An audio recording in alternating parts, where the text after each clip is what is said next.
نحمده ونصلي ونسلم على سيدنا ومولانا محمد صلى الله عليه وسلم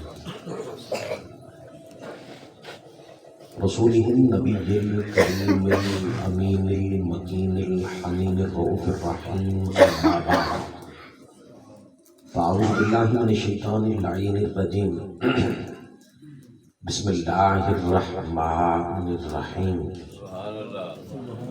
انا اعطیناک الکوثر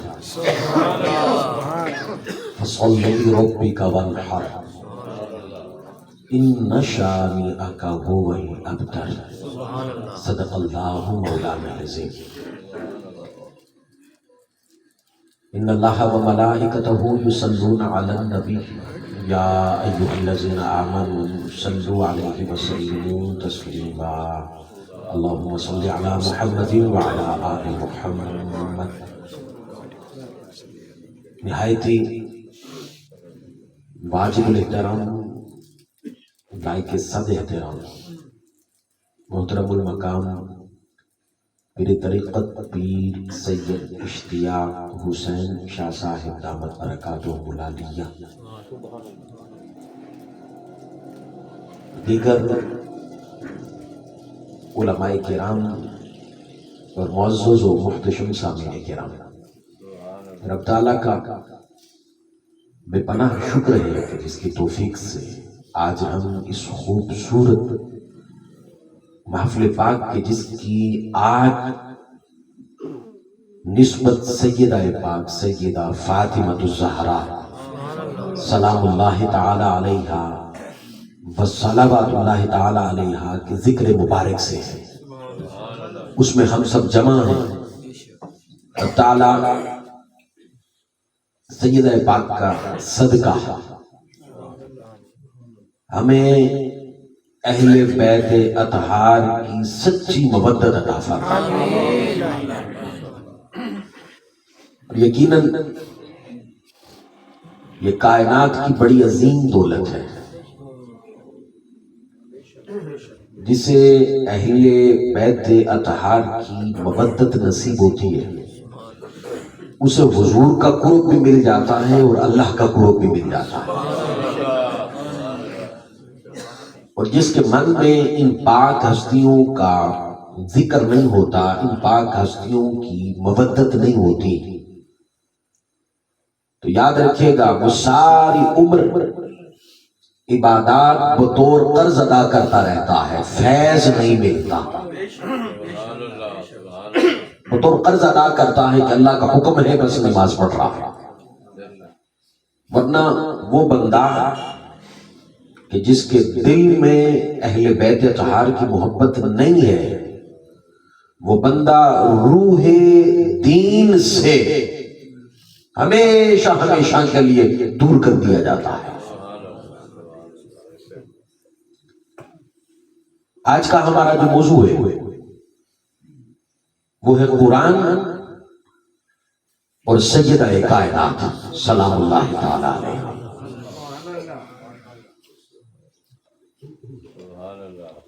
اللہ فرماتا ہے اِنَّا أَعْطَيْنَاكَ الْكَوْثَرَ فَصَلِّ لِرَبِّكَ وَانْحَرْ إِنَّ شَانِئَكَ هُوَ الْأَبْتَرُ۔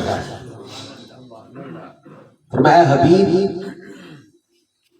اِنَّا أَعْطَيْنَاكَ، بے شک ہم نے آپ کو الکوثر کوثر عطا کیا۔ اب یہ جو لفظ کوثر ہے اس کے بہت سارے معنی، اس سے مراد حضور کی شفاعت بھی ہے کہ بے شک ہم نے آپ کو شفاعت کا اختیار دے دیا، اس سے مراد حوض کوثر بھی ہے کہ ہم نے آپ کو حوض کوثر کا مالک بنا دیا۔ کوثر سے مراد حضور علیہ السلام کے ذکر کی بلندی بھی ہے کہ حبیب ہم نے آپ کا ذکر بلند کر دیا، اور امام بخاری فرماتے ہیں کہ الکوثر کا ایک معنی ہے خیر کثیر، کہ بے شک ہم نے آپ کو خیر کثیر عطا کیا. بہت سارے معنی ہیں اس کے.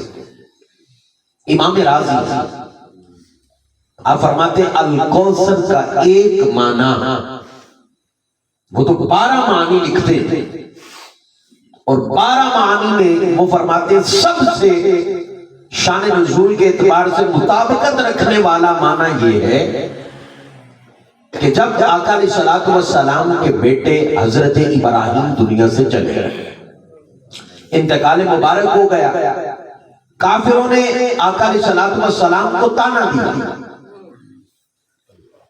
وہ تانا یہ دیا کہ اب آپ کی نسل نہیں چلے، سارے بیٹوں کا تو انتقال ہو گیا، نسل چلتی ہے بیٹوں سے، بیٹے تو رہے نہیں، لہذا اب ان کا مشن بھی جاری نہیں رہے گا، یہ سلسلہ ختم ہو گیا، ان کی اولاد نہیں ہے. اب یہ تانا دیا کافروں نے حضرت ابراہیم علیہ السلام کے انتقال پر حضور علیہ السلام کو.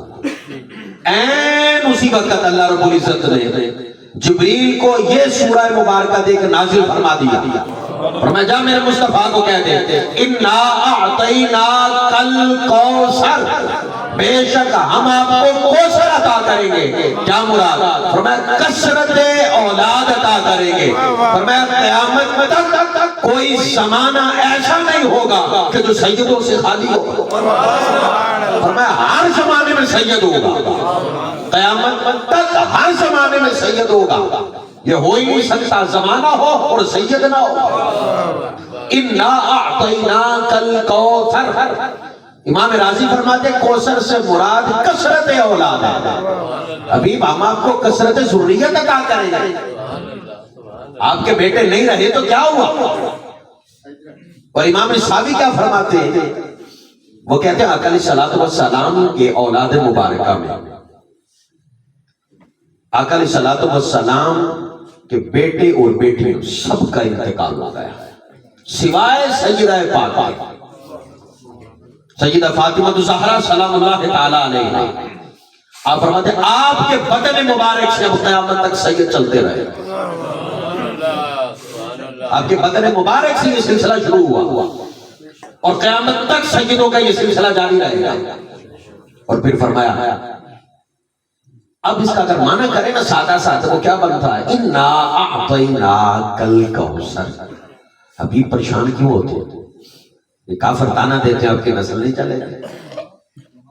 ابھی آپ پریشان نہ ہو. انا اعطیناک الکوثر، بے شک ہم آپ کو فاطمہ عطا کریں گے. بے شک ہم آپ کو فاطمہ عطا کریں گے. پھر ان سے یہ سلسلہ آپ کا چلے گا اور قیامت تک چلتا رہے گا. اور امام راضی نے دلائل دیے. امام راضی فرماتے ہیں تمہیں پتہ ہے سیدوں کو چن چن کے شہید کیا گیا. کربلا میں امام حسن کے ایک بیٹے اور امام حسین کے ایک بیٹے باقی رہے. اس کے بعد بھی یہ سلسلہ جاری رہا، چن چن کے سیدوں کو شہید کیا جاتا رہا. اور بنو امیہ جنہوں نے شہید کرتے رہے آج ان کی نسل موجود نہیں ہے. ان شادیہ کا ہوا لبتا حبیب مقدر نسل تو تیرا دشمن ہے. نسل جو ہے تیرے دشمن کی ہم تباہ و برباد کر کے رکھ دیں گے. پر حبیب آپ کی نسل چاہیے چن چن کے بھی شہید کرے نا قیامت تک سیدوں سے بھری رہے. نعرہ تکبیر، نعرہ رسالت، نعرہ حیدری، نعرہ تحقیق، نعرہ غوثیہ. اور پھر امام راضی فرماتے ہیں کہتے ہیں دیکھو پھر ائمہ اطہار کے اندر اہل بیت کے اندر کتنے بڑے بڑے عارف گزرے. امام جعفر صادق دیکھ رہے، موسیٰ کاظم دیکھ رہے، امام رضا دیکھ رہے. وہ کہتے ہیں پھر کتنے کتنے معرفت کے پہاڑ، علم کے پہاڑ حضور کی آل میں گزرے.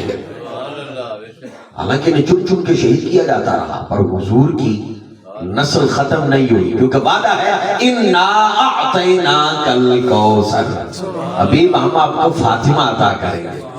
اور پتہ ہے صرف سیدہ پاک آپ کے بطن مبارک سے یہ سلسلہ شروع ہوا ہے، یہ ضروریت شروع ہوئی. اور آقا علیہ السلام نے فرمایا ہر اولاد کی نسبت باپ کی طرف ہوتی ہے. فاطمہ تیری اولاد کی نسبت تیری طرف سے مجھ سے چلے جائے. اور فرمایا میں ان کا ولی ہوں. اور کبھی بھی حضور نے حسنین کریمین کو نواسا نہیں کہا، بیٹا کہا ہے، بیٹا کہہ کے پکارا. پھر اسی طرح قرآن مجید کی اب دوسری آیت مبارکہ، میں نے کہا قرآن اور سیدہ پاک، سورۃ الطاہر، اسے سورہ انسان بھی کہا جاتا ہے. حضرت فاطمہ الزہرا سلام اللہ تعالیٰ علیہ، حسنین کریمین علیہ السلام، اور حضور مولا کائنات. ایک دن ایسا آیا حسنین کریمین بیمار ہو گئے. سب نے منت مانگی کہ ہم 3 دن مسلسل روزے رکھیں گے اگر حسنین کریمین شفا یاب ہو گئے. حسنین کریمین جب شفا یاب ہوئے نا تو اب منت پوری کرنے کا وقت آیا. حضور مولا کائنات اپنے مزدوری کی اجرت پہ جو ملا اس کے جو لے آئے، کھانا پکا، افطار کا وقت آیا، دروازے پہ دستک ہوئی. جیسے قبلہ پیر صاحب کہتے ہیں قربانی اور ایثار، یہ ہے نا کہ جو آپ کی ضرورت سے زائد ہے وہ آپ دے رہے ہیں، وہ قربانی نہیں. ایک آپ کی ضرورت ہے اور اپنی ضرورت آپ پوری نہیں کر رہے، یہ کسی کو دے رہے ہیں، یہ قربانی، یہ آپ ایثار کر رہے ہیں. دروازے پہ دستک ہوئی، کون ہے؟ کہا سائل آیا، کیا چاہیے؟ کہا بھوکا ہوں، کھانا چاہیے. وہ دسترخوان جو سجا تھا، سارے دن کا روزہ رکھا ہوا تھا، وہ سارے کا سارا اٹھایا اور اٹھا کے انہیں دے دیا. دوسرے دن پھر آیا، پھر دسترخوان سجا، روزہ رکھا ہوا تھا. پھر دروازے پہ دستک ہوئی، کون؟ پھر سائل آیا، نقدہ آیا، بھوکا ہوں، کھانا کھلاؤ. سارا اٹھایا، دے دیا، خود پانی سے افطار کر لیا. تیسرا دن آیا، پھر وہ جو دسترخوان سجا ہوا تھا این اس وقت پھر دروازے پہ دستک. کون ہے؟ سائل آیا ہے، بھوکا ہوں. پھر سارا اٹھایا اور اٹھا کے انہیں دے دیا.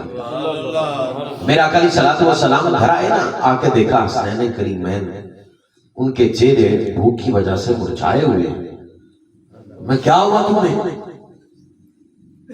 کیوں تمہاری یہ حالت ہو گئی؟ اتنے میں جبریل علیہ السلام سورۃ طاہر کی آیت مبارکہ لے کے نازل ہو گئے. فرمایا یوفون بالنذر وَيَخَافُونَ يَوْمًا كَانَ شَرُّهُ مُسْتَطِیرًا. فرمایا یہ وہ لوگ ہیں جو اپنی منتیں پوری کرتے ہیں. اللہ نے سارا قصہ ہی بیان کر دیا. یوفون بالنذر وَيَخَافُونَ يَوْمًا كَانَ شَرُّهُ مُسْتَطِیرًا. اور اس دن کے دن سے ڈرتے ہیں جس کی سیاہی بڑی پھیل جانے والی ہے.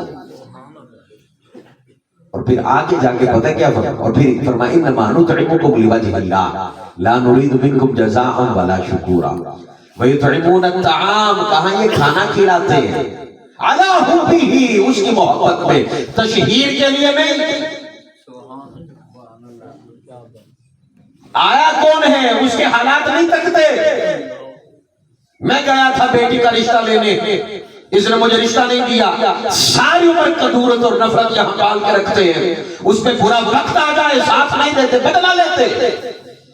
اللہ کہتا ہے وہ قربانی کرنے والے، وہ قربانی دینے والے، وہ اظہار کرنے والے اللہ بھی دینا ہے تو اس کی محبت میں سامنے آنے والے کو کیوں تکتا؟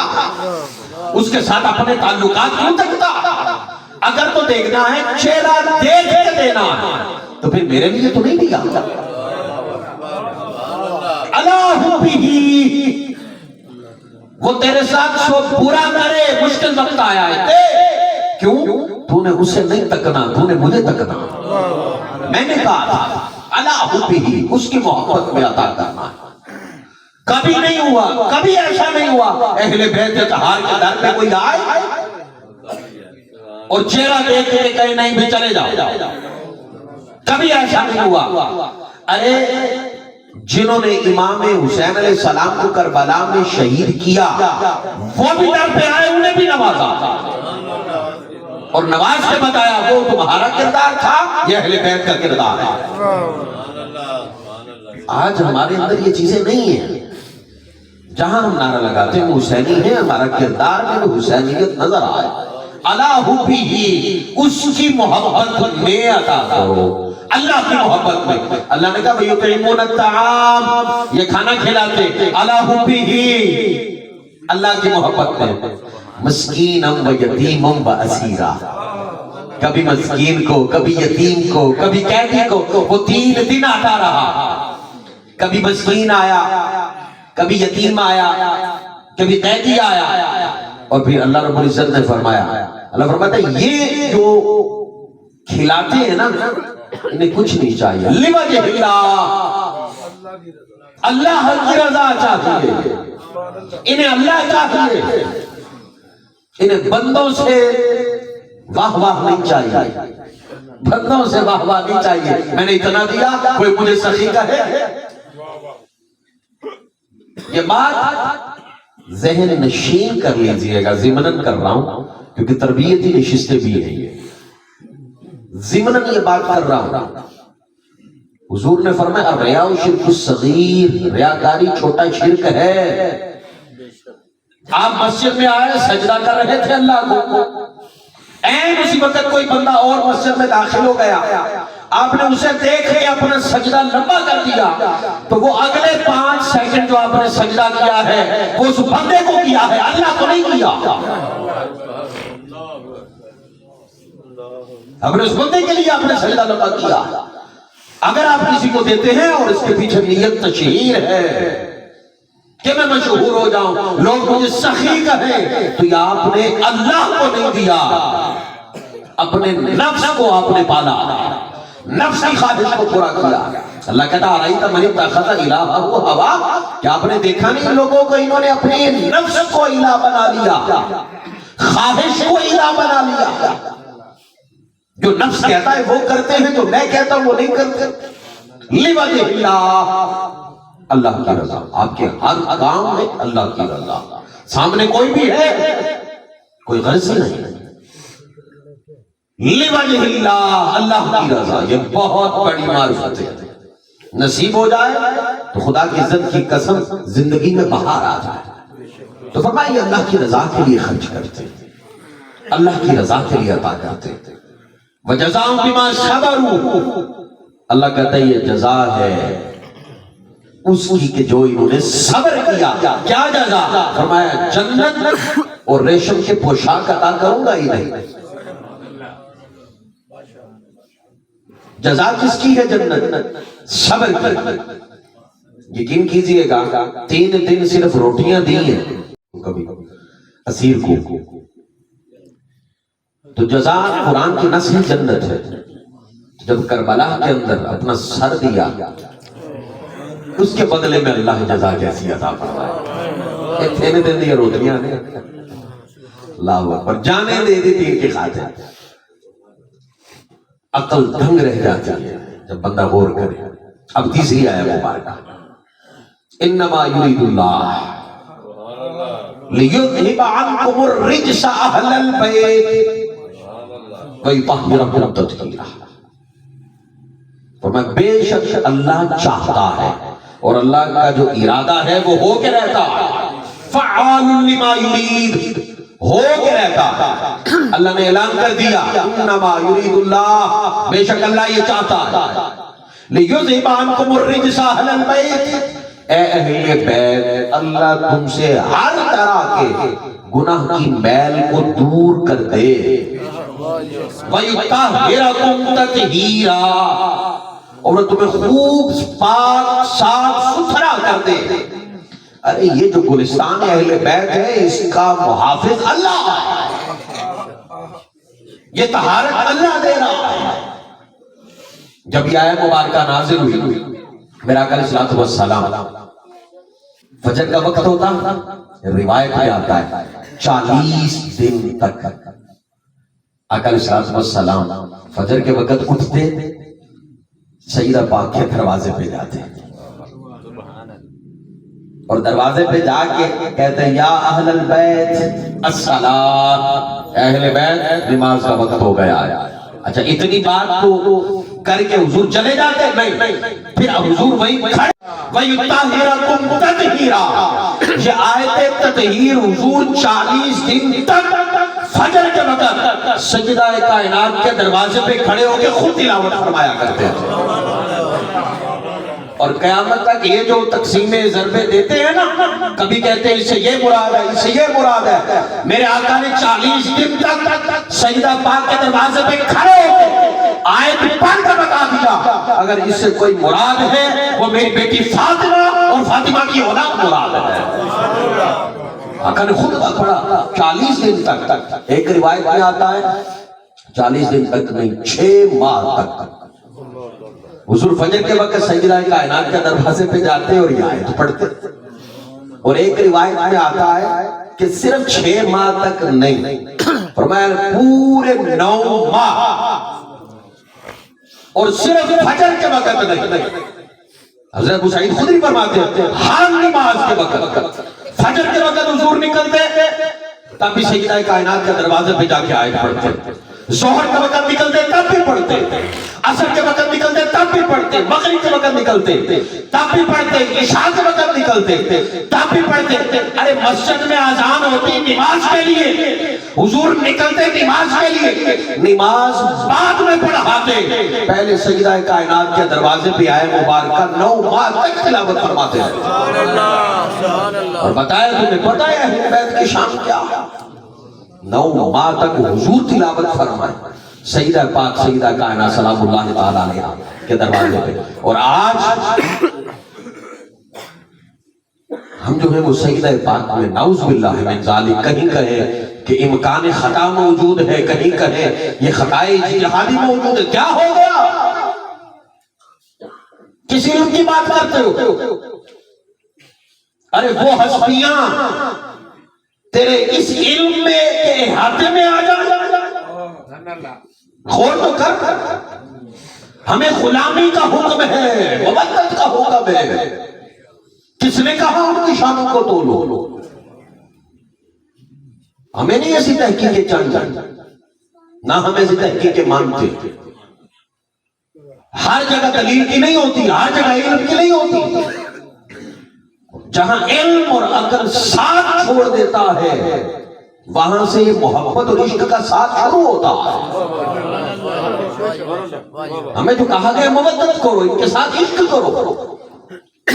اور فی زمانہ یہ بحث، میں تو کہتا ہوں ایسی بحث بھی نہیں کرنی چاہیے، ایسی بحث بھی نہیں کرنی چاہیے، کچھ نہیں بچے گا ہمارے پاس۔ ہاں بس ان کا ذکر کرو، ان کے میراثی بنو، ذاکر بنو ان کے، ہمارا صرف اتنا کام ہے۔ تو 9 ماہ تک حضور یہ تلاوت فرماتے رہتے ہیں۔ اب کیسی طہارت ہے؟ فرمایا ایسی طہارت وَيُطَهِّرَكُمْ تَطْهِيرًا، مفعول مطلق وَيُطَهِّرَكُمْ تَطْهِيرًا، فرمایا اللہ ایسی طہارت عطا فرمائے جو کسی عقل میں بھی نہ آ سکے۔ میں نے پہلے کہا نا عقل اور علم ہر جگہ کام نہیں آتا، اللہ ایسی طہارت عطا فرمائے جو کسی فہم و فراست میں نہ آ سکے، عقل میں نہ آ سکے۔ آؤ اس آیت مبارکہ کو سورۃ الواقعہ کی آیت کے ساتھ ملا کے پڑھو، بات سمجھ آ جائے۔ اللہ کہتا ہے لا یمسہ الا المطہرون انہ لقرآن کریم، بے شک یہ قرآن بڑا باعزت ہے۔ لا یمسہ الا المطہرون، اسے نہیں چھو سکتے سوائے پاک لوگوں کے، کوئی نہیں چھو سکتا سوائے پاک لوگوں کے۔ ایک تو فقہی مسئلہ نکل آیا کہ وضو کے بغیر قرآن کو نہ چھو، قرآن کے ظاہر کو پکڑنا ہے تو وضو ضروری ہے، قرآن کے ظاہر کو اگر پکڑنا ہے چھونا ہے تو ضروری ہے، پر اس کا ایک حقیقی معنی روحی معنی ہے۔ وہ معنی کیا ہے؟ اگر قرآن سمجھنا ہے تو پھر باطنی طہارت کی ضرورت ہے۔ نہیں قرآن میں سمجھ آتا جن کے باطن پاک نہیں ہوتے، سوال یہ اب یہ باطن پاک کیسے ہوگا؟ تو اللہ نے کہا پاک لوگوں کے ذکر سے پاک ہوگا۔ من میں علی کی محبت ہے تو پاک ہے، گیا. من میں سجدہ کائنات کی محبت ہے تو من پاک ہو گیا. حسنین کریمین کی محبت ہے تو من پاک ہو گیا. اور اگر ظاہراً تم وضو کر کے آ گئے, قرآن کو چھو لیا, باطن میں اہل بیت کی محبت نہیں تو باطن پاک نہیں ہے. تو فرمایا پھر تم قرآن مجید کے لفظوں سے کھیل رہے ہو, بس لفظوں سے کھیل رہے ہو, باطن تمہیں سمجھ نہیں آئے گا. باطن سمجھنا ہے تو اہل بیت اطہار کی محبت ہے جو تمہیں پاک کرتی. اب دیکھیے گا حضرت یہ حدیث مبارکہ کہ حضور مشہور ہے نا, حضور صلی اللہ علیہ وسلم نے فرمایا میں جا رہا ہوں, انی تارک فیکم الثقلین, دو بھاری چیزیں, وفی روایت خلیفتین, دو خلیفے, وفی روایت امرین, دو امر چھوڑ کے جا رہا ہوں. کیا؟ کتاب اللہ, قرآن, وَأَهْلُ بَيْتِي, اور میری اہل بیت. صحابیت بہت بڑا درجہ. عبادتوں سے بندہ صحابی نہیں بنتا, حضور کے دیدار سے بنتا. اگر عبادت سے بنتا ہوتا تو یہ سارے اجتماعات پہ جانے والے, تبلیغ پہ چھاننے والے سارے صحابی ہوتے. عبادتوں سے بندہ ذاتی نہیں بنتا. کس سے بنتا؟ حضور کے دیدار سے. حضور نے یہ نہیں فرمایا میں تم میں قرآن اور اپنے اصحاب چھوڑ کے جا رہا ہوں. بڑی غور طلب بات ہے. شان سیدنا صدیق اکبر ولا اور ورا, ہمارا ایمان, تاجدار صداقت امام مولا کی کل صحابہ کو ہم مانتے ہیں, لیکن میرے آقا نے فرمایا میں قرآن اور اپنی آل چھوڑ کے جا رہا ہوں, اصحاب نہیں. کیوں؟ فرمایا صحابی بنتا ہے میرے دیدار سے.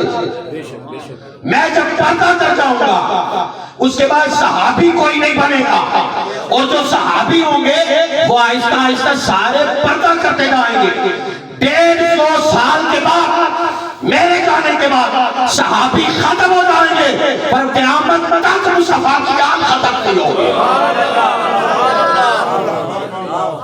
میری آل ختم نہیں ہوگی. اس لیے فرمایا قرآن چھوڑ کے جا رہا ہوں, آل چھوڑ کے جا رہا ہوں. 150 سال کے بعد صحابہ ختم ہو گئے, انتقال فرما گئے.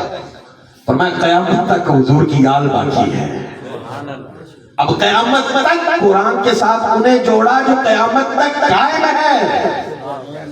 اب اگر قرآن سمجھنا تو من میں اہل بیت کی محبت ہے تو سمجھ میں آئے گا, محبت نہیں ہے تو سمجھ نہیں آئے گا.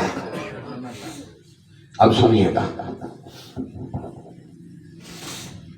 جب یہ آیت مبارکہ نازل ہوئی, میرا علیہ الصلوۃ والسلام, حضرت عائشہ بھی راوی ہے, ام سلمہ بھی راوی ہے, وہ فرماتی ہوں علیہ الصلوۃ والسلام نے سیدہ کائنات کو بلایا, سامنے بٹھا دیا.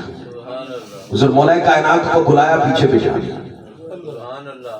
دائیں امام حسن, بائیں امام حسین, انہیں بٹھا لیا اور اوپر چادر لے کے کہا اللہم ہاؤلاء اہل بیتی, اللہ اے میری اہل بیت. شاید کہ میں نے یہ پہلے ذکر کیا, یہ مجھے یاد نہیں ہے لیکن دہرانے میں کوئی حرج نہیں, سنیے گا. اب سوال یہ, حضور نے سامنے سیدہ کائنات کو بٹھایا, پیچھے مولا کائنات کو, دائیں امام حسن کو, بائیں امام حسین کو. یہ ترتیب کیوں رکھی؟ کیا وجہ ہے؟ وجہ کیا ہے؟ وہ قرآن پڑھے نا سورہ اعراف تو بات سمجھ آ جائے. شیطان کو اللہ نے کہا نا نکل جا, میری بار کہا سے تو لعنت کیا, اس نے کہا میں تیرے بندے نہیں چھڑا گا. تو اللہ نے کی کیا, ان عبادی لیس لک علیہم سلطان, جو میرا ہوگا اس پہ تیرا حکم نہیں چلے گا, جس پہ چلے گا وہ تیرا ہوگا, میرا نہیں ہوگا. ان عبادی, میرا بندہ. اس نے میں گمراہ کروں گا. اللہ نے کہا کیسے کرے گا؟ کہا کبھی سامنے سے آؤں گا, کبھی پیچھے سے آؤں گا, کبھی دائیں سے آؤں گا, کبھی بائیں سے. سورہ اعراف ہے. ان کے ایمانوں پہ حملہ کروں گا. میرا علیہ الصلوۃ والسلام نے اس ترتیب کے ساتھ بٹھایا اور بٹھا کے کہا آؤ اہل بیت کی محبت کے سائے میں آ جاؤ. شیطان سامنے آئے گا, سامنے سیدہ پاک کی محبت ہے، پیچھے مولا کائنات کی ہے، دائیں امام حسن کی ہے، بائیں امام حسین کی ہے۔ جب تک اہل بیت کی محبت میں رہو گے، ان عبادی، وہ اللہ کے بندے رہو گے، شیطان تم پہ حملہ نہیں کر سکتا۔ ان عبادی، بے شک میرے بندے، اس کا بندہ وہ ہے جو اہل بیت کی محبت کے سائے میں ہے۔ اب تیسری آیت مبارکہ اور میں بات ختم کرنے کی طرف جا رہا۔ یہ سیدہ پاک سیدہ سلام اللہ تعالیٰ علیہا کی شان مبارکہ میں قرآن کی بہت ساری آیت مبارکہ ہیں، میں چند ایک بیان کر رہا ہوں۔ آپ کو پتا ہے نجران کے عیسائی مباہلے کے لیے آئے، اچھا تلاش ہے حق کی، حق پہ ہم ہیں یا آپ ہیں؟ حضور نے کہا ہم حق پہ ہیں، انہوں نے کہا نہیں ہم حق پہ ہیں، مذہب عیسائیت حق ہے، کہ مباہلہ کر لیں۔ حضور نے فرمایا مباہلہ کر لیں۔ فقل، حبیب نے کہہ دیا تعالوا ندعو ابنانا و ابناءکم، تم اپنے بچے لاؤ ہم اپنے لاتے ہیں۔ نص ہے قرآن کی، ونساءنا و نساءکم، تم اپنی عورتیں لاؤ ہم اپنی عورتیں لاتے ہیں۔ وانفسنا وانفسکم، تم اپنی جانیں لاؤ ہم اپنی جان لاتے ہیں۔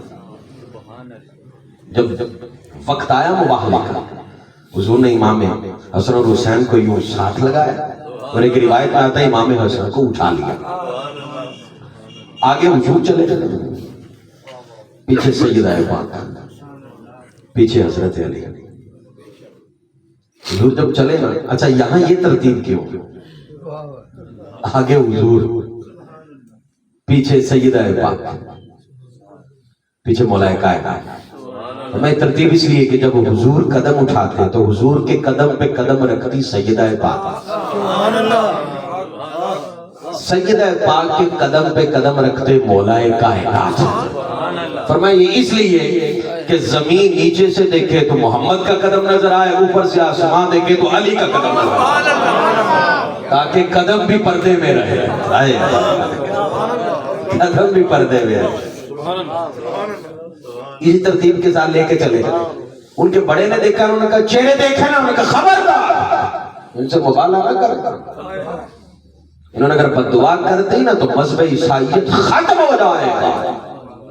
سیانے نکلے نا جی، آج کل دے مولویوں نہ لوگ ہی سیانے نکلا ہے، چہرے ہی دیکھ لیے۔ انہوں نے کہا نام بھائی یہ جوڑ نہیں بڑھتا، ارے جہاں توحید کو ظاہر کرنے کی ضرورت پڑے وہاں یہ پاک ہستیاں آ جائیں۔ توحید سے بڑا حق کوئی نہیں، اسے ثابت کرنا ہو تو حضور انہیں لے کے چلے، تو وہاں کوئی خطا کا امکان رہ جاتا، کوئی امکان نہیں رہ جاتا۔ پھر قرآن کی آیت اللہ فرماتا من جاء بالحسنہ، جو بندہ حسنہ کے ساتھ آیا نا فلہ خیر منہا، ان دے سے چنگا ہے، بہتری ہے اس کے لیے کہ جو حسنہ کے ساتھ آیا۔ ومن جاء بالسیئہ، جو سیئہ کے ساتھ آیا، فرمایا فکبت وجوہہم فی النار، منہ کے بل جہنم میں گرائیں گے۔ حضور مولا کائنات سے کسی نے پوچھا حضور حسنہ سے کیا مراد ہے، سیئہ سے کیا مراد ہے؟ فرماتے ہیں حسنہ سے مراد سیدہ فاطمہ الزہرا کی محبت ہے۔ اللہ کہتا ہے اگر یہ محبت ہوئی تو خیر منہا، تو چنگے رہو گے، قیامت کے دن اچھے رہو گے۔ اور اگر ان کے بغض میں آیا سیئہ فکبت وجوہہم فی النار، اللہ کہتا ہے سیدھا نہیں، منہ کے بل جہنم میں گراؤں۔ مجھے تمہارے سجدوں کی کوئی ضرورت نہیں، میں نے تمہیں کہا تو میرے حبیب کی آل کے ساتھ محبت کرو، وفا کرو۔ اور پھر اسی طرح فرمایا وَاعْتَصِمُوا بِحَبْلِ اللَّهِ جَمِيعًا، اللہ کی رسی کو مضبوطی سے تھامو، فرقوں میں نہ بٹو۔ امام جعفر صادق سے کسی نے پوچھا حبل سے کیا مراد ہے؟ فرمایا حبل سے مراد سیدہ پاک کی محبت ہے، جو اس محبت پہ کاربند رہا وہ فرقہ نہیں ہے، جس کے من میں سیدہ پاک کی محبت میں فرقہ نہیں ہے۔ اور پھر قرآن مجید کی آیت مبارکہ فَاسْأَلُوا أَهْلَ الذِّكْرِ إِن كُنتُمْ لَا تَعْلَمُونَ، میں اہل ذکر سے پوچھا کروں، اہل علم سے نہیں۔ عام طور پہ تو سوال کس سے ہوتا ہے؟ علم والے۔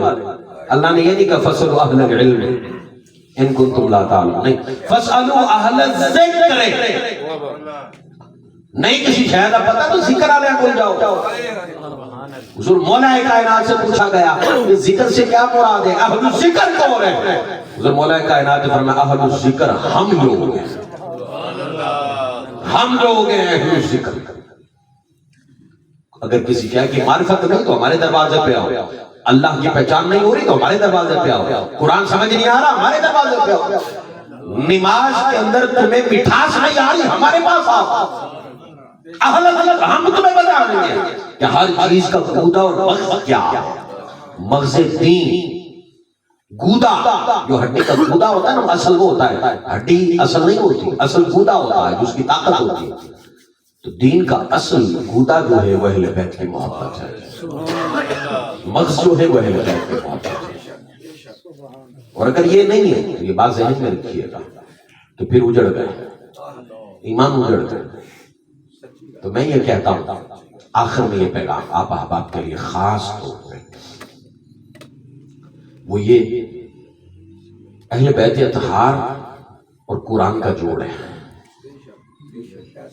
اگر ہم حسینی ہیں نا، ہمیں قرآن آنا چاہیے.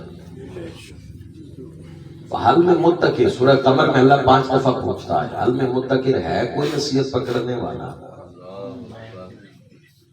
اور حضور نے فرمایا ما آمن بالقرآن، اس کا قرآن پہ کوئی ایمان نہیں ہے.